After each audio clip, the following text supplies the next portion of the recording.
Hello everyone, welcome to the records of history. आज का जो टॉपिक है वो है mansabdari system versus jagirdari system. Mansabdari system जो है वो एक एडमिनिस्ट्रेटिव सिस्टम है जो कि अकबर ने अपने टाइम पर लॉन्च किया था ड्यूरिंग द मुगल एम्पायर। जैसा कि आप जानते हैं कि जो इंडिया का एडमिनिस्ट्रेटिव सिस्टम है वो 3 पार्ट्स में डिवाइडेड है, central, state and district level. और हर लेवल पर डिफरेंट टाइप्स ऑफ ऑफिसर्स की जरूरत पड़ती है to maintain check and balance, ठीक है, और भी सारी ड्यूटीज को फुलफिल करने के लिए। तो सेम ऐसे ही अकबर के टाइम पर भी अकबर ने मनसबदारी सिस्टम को लॉन्च किया था। बिकॉज अकबर क्या है, अकबर एक रूलर रहा है, ठीक है, and he can not run here and there to check the working of the administration. तो उसी के लिए अकबर ने क्या किए, मनसबदार्स अपॉइंट किए।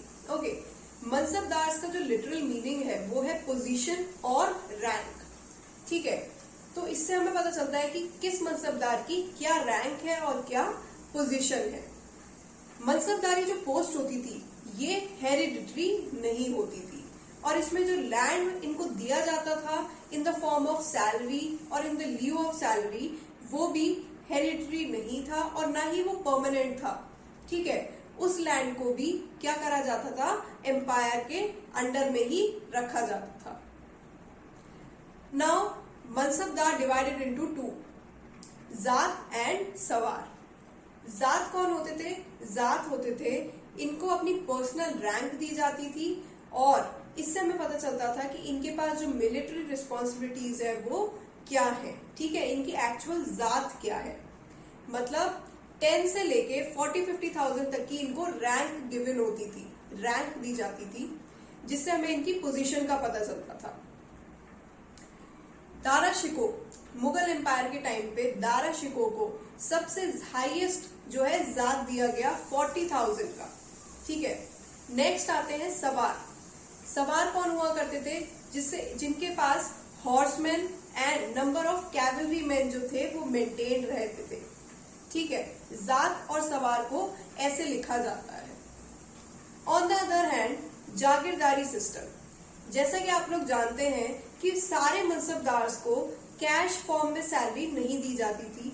तो जिनको कैश में नहीं दी जाती थी उनको क्या दिया जाता था सैलरी के, उसमें जागीर दी जाती थी। जागीर क्या होता है? अ पार्ट ऑफ लैंड, ठीक है। एम्पायर में ही एक पार्ट ऑफ लैंड उनको दिया जाता था मेंटेन करने के लिए, जहां पर उनको रेवेन्यू असाइनमेंट्स दिए जाते थे कि इसी लैंड से आपको क्या करना है, रेवेन्यू कलेक्ट करना है, और उसमें से आपकी जो सैलरी बन रही है वो आप लेंगे, प्लस आपकी जितनी भी कैवलरी है उसको मेंटेन करने के लिए आपका जितना भी पैसा लग रहा है वो आपको रखना है, और रेस्ट जितना भी अमाउंट बचेगा वो आपको किसको देना है, एम्पायर को, एम्परर को हैंड ओवर करना है, ठीक है।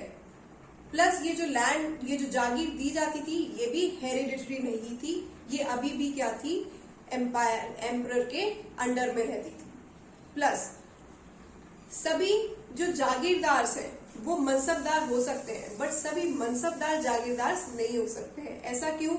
क्योंकि जो कैश सैलरी थी वो सभी मनसबदार को नहीं दी जाती थी।